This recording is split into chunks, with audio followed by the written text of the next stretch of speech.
আসসালামু আলাইকুম।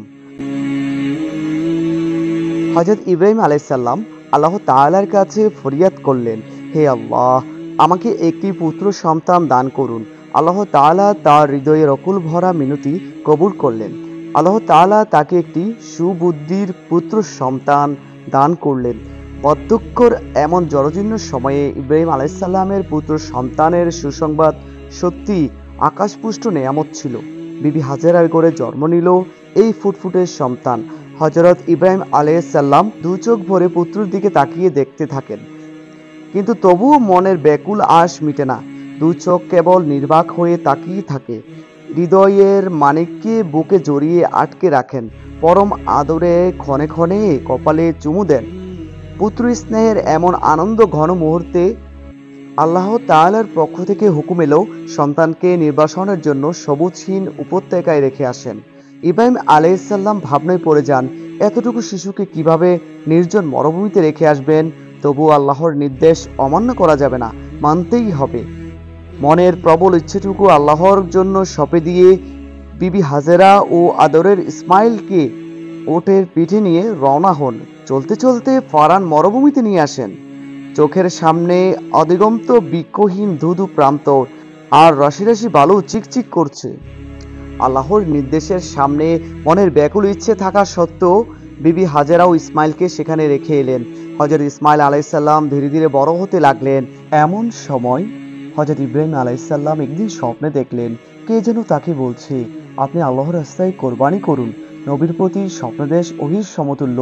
তাই হযরত ইব্রাহিম আলাইহিস সালাম স্বপ্নে কোরবানির আদেশ পেয়ে অস্থির হয়ে পড়লেন। অনেক চিন্তা ভাবনা করে তিনি দুম্বা ওট কোরবানি করে দিলেন। দ্বিতীয় রাতে তিনি একই স্বপ্ন দেখলেন, নবী, আল্লাহর রাস্তায় আপনি কোরবানি করুন। এইবারও তিনি 200 উট আল্লাহর রাস্তায় কোরবানি করে দিলেন। তৃতীয় রাতে তিনি একই স্বপ্ন দেখলেন, তারপর আরো 200 উট আল্লাহর রাস্তায় কোরবানি করলেন। চতুর্থ রাতে তিনি স্বপ্ন দেখলেন, কে যেন তাকে বলছেন, হে আল্লাহর দোস্ত, আপনি আল্লাহর রাস্তায় আপনার প্রিয় সন্তানকে কোরবানি করুন। এবারের স্বপ্ন দেখে তিনি হতবুদ্ধি হয়ে গেলেন। তার সন্তান বলতে হযরত ইসমাইল আলাইহিস সালাম ব্যতীত আর কেউই ছিল না।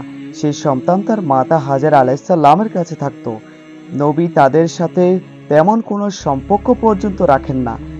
এমত অবস্থায় তিনি এই চরম পর্তাদেশ কিভাবে কার্যক্রম করবেন এই ভেবে অস্থির হয়ে পড়লেন। ভোরবেলা নবী সায়রা বিবির নিকট স্বপ্নের কথা আলোচনা করলেন। সায়রা নবীকে অতি তাড়াতাড়ি এই পত্রাদেশ কার্যকরী করার জন্য বিশেষভাবে অনুরোধ করলেন। হযরত ইব্রাহিম আলাইহিস সালাম অত্যন্ত ভরাক্রান্ত মন নিয়ে মক্কার পথে রওনা দিলেন। সঙ্গে তিনি একটি ছুরি এবং কিছু রশি সাথে নিয়ে গেলেন। মক্কায় পৌঁছে তিনি হাজেরার আস্তানায় এসে বসলেন। সেখানে কিছু সময় বিশ্রাম নিয়ে হাজেরাকে বললেন, তুমি ইসমাইলকে ভালো পোশাক পরিয়ে আতর গোলাপ লাগিয়ে তাকে উত্তম রূপে সাজিয়ে দাও। আমি ইসমাইলকে নিয়ে এক দাওয়াতে যাব।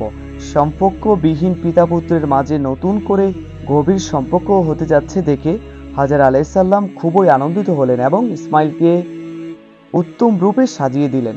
হযরত ইসমাইল আলাইহিস সালামের বয়স তখন 9 বছর, দেখতে ফুটফুটে সুন্দর। হযরত ইব্রাহিম আলাইহিস সালাম পুত্রকে নিয়ে রওনা হলেন। ইতিমধ্যে শয়তান এসে বিবি হাজেরাকে বলল, তোমার পুত্র ইসমাইল কোথায় গিয়েছে? হাজেরা বললেন, তার পিতার সঙ্গে দাওয়াতে গিয়েছে। শয়তান বলল, মিথ্যা কথা, তোমার স্বামী পুত্রকে কোরবানি করার জন্য আল্লাহ তাআলার আদেশ পেয়েছেন, সেজন্য ইসমাইলকে কোরবানি করার জন্য এক নির্জন স্থানে নিয়ে যাচ্ছেন। বিবি হাজেরা মানুষরূপী শয়তানকে বললেন, যদি আল্লাহ তাআলা ইসমাইলকে কোরবানির মাধ্যমে কবুল করেন তবে আলহামদুলিল্লাহ, এতে চিন্তিত হওয়ার কোনো কারণ নেই। শয়তান যখন এখানে কোনো সুবিধা করে উঠতে পারলো না, তখন ইব্রাহিম আলাইহিস সালামের কাছে গিয়ে হযরত ইসমাইল আলাইহিস সালামকে বলল, ইসমাইল, তুমি কোথায় যাচ্ছ? হযরত ইসমাইল আলাইহিস সালাম বললেন, আমি আমার পিতার সাথে এক জায়গায় যাচ্ছি। শয়তান বলল, আল্লাহ তাআলার নির্দেশে তোমাকে কোরবানি করার জন্য এক নির্জন স্থানে নিয়ে যাচ্ছে। একটু পরে তোমার গলায় ছুরি চালিয়ে কোরবানি করা হবে। হযরত ইসমাইল আলাইহিস সালাম বললেন, আল্লাহ তাআলা যদি আমার পিতার মাধ্যমে আমাকে কোরবানি করেন তবে আমার জীবন ধন্য হবে, এতে আপত্তি করার কোনো কারণ নেই। অতঃপর তিনি পিতাকে বললেন, হে পিতা, পিছন থেকে কে যেন আমাকে বলছে আপনি আমাকে কোরবানি করার জন্য নির্জন স্থানে নিয়ে যাচ্ছেন। তখন হযরত ইব্রাহিম আলাইহিস সালাম বললেন, শয়তান তোমাকে প্রতারণা করছে, তুমি ওর প্রতি 7 খণ্ড পাথর নিক্ষেপ করো। হযরত ইসমাইল আলাইহিস সালাম পিতার আদেশ পেয়ে 7 খণ্ড পাথর নিক্ষেপ করলেন। শয়তান দূরে সরে গেল। এই পাথর নিক্ষেপ করা হজ আদায়ের জন্য একটি জরুরি শর্ত এবং সুন্নাত হিসাবে গণ্য হয়েছে। হযরত ইব্রাহিম আলাইহিস সালাম মিনা নামক স্থানে গিয়ে থামলেন। পুত্রকে বললেন, হে প্রিয় পুত্র, আমি 4 রাত ধরে স্বপ্নযোগে কোরবানি করার আদেশ পেয়ে আসছি। আমি সেই পরিপ্রেক্ষিতে 600 দুম্বা ও উট কোরবানি করেছি। শেষবার আমার প্রিয় সন্তানকে কোরবানি করার আদেশ পেয়েছি। তোমাকে আল্লাহর নামে কোরবানি করার জন্য এখানে নিয়ে এসেছি। হযরত ইসমাইল আলাইহিস সালাম পিতার মুখে কথা শুনে বললেন, আলহামদুলিল্লাহ, আল্লাহ তাআলার এরূপ নির্দেশ আমার জন্য সৌভাগ্যের দ্বার খুলে দিয়েছেন। আমাকে আল্লাহ তাআলা কবুল করেছেন, এজন্য আমি অত্যন্ত আনন্দিত। আপনি এই কাজ সমাধান ক্ষেত্রে আমাকে ধৈর্যশীলদের অন্তর্ভুক্ত হিসেবে দেখতে পাবেন।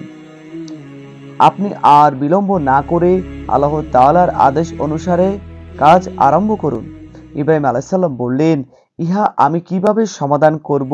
ইসমাইল আলাইহিস সালাম বললেন, প্রথমে আপনি আমার হাত পা বেঁধে নিন, এরপর আমাকে বিপরীত দিকে কাত করে শুয়ে নিন, যাতে আপনি সরাসরি আমার মুখমণ্ডল না দেখতে পান। তারপর আমার গলায় ছুরি চালান, অবশ্যই কৃতকার্য হবেন। তৃতীয়ত, আমার রক্তভেজা কাপড়গুলো আমার আম্মার হাতে পৌঁছে দিবেন। তিনি এইগুলো দেখে আল্লাহর এজাবন্দের উপর খুশি থাকবেন এবং আমার কথা স্মরণ করে কিছুটা স্বস্তি লাভ করবেন, কারণ তার আর কোনো সন্তান নেই যার দিকে তাকিয়ে যে তিনি স্বস্তি লাভ করবেন। হযরত ইব্রাহিম আলাইহিস সালাম পুত্রের কথা অনুসারে আস্তিনের মধ্য থেকে রশিগুলো বের করে ইসমাইলের হাত পা বেঁধে নিলেন। তারপর তাকে কাত করে শুয়ে নিলেন।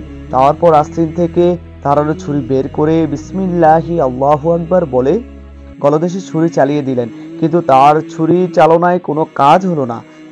ছুরি ইসমাইল আলাইহিস সালামের গলদেশের চামড়ার কোনো ক্ষত সৃষ্টি করতে পারল না।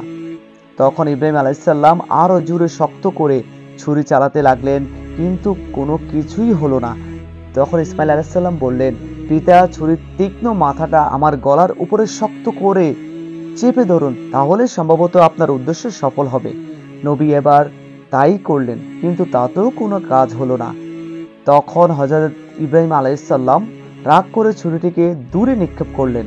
তখন ছুরি বলে উঠল, হে ইব্রাহিম, তুমি আমাকে ইসমাইলের গলা কাটার জন্য বলছো একবার, কিন্তু মহান রব্বুল আলামিন আমাকে 10 বার মানা করেছেন।